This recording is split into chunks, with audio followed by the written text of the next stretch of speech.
The United States is in a perpetual state of war because the bankers control the politicians and they read the script as given to them by the banksters, and they make huge amounts of money off of this. What this gentleman is saying about the United States not wanting war, not wanting to get involved is like Iraq 2.0.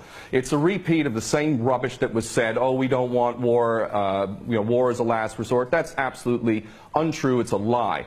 Those that are in government are nothing more than prostitutes who are carrying out the orders of those who are in charge of them, and those that are in charge want another war. And part of that is what we discussed earlier, the Greater Israel Project, to destabilize any Arab regime which might have any kind of autonomy and self-determination. Any regime in the Arab world that is not an absolute puppet cannot be tolerated. And who are the nations that we target? Those that are not puppets. We don't target those like the Saudi regime, which is the biggest human rights violator in that region.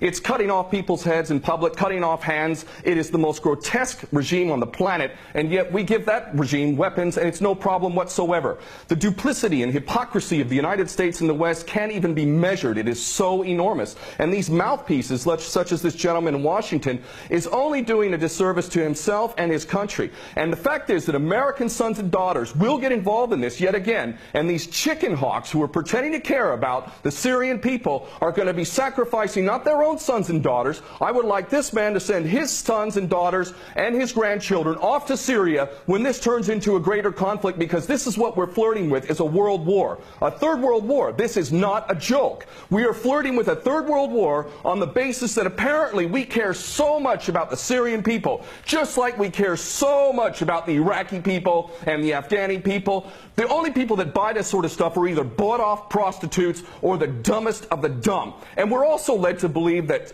Assad is the dumbest idiot dictator on the planet now, isn't he? Because he invited UN inspectors to come in, and he brought them in on the very day that they come in. He decides to attack his own people 10 miles away from where the inspectors arrive. This is beyond ridiculous, and the only people that buy this, again, are bought-off prostitutes or the dumbest of the dumb.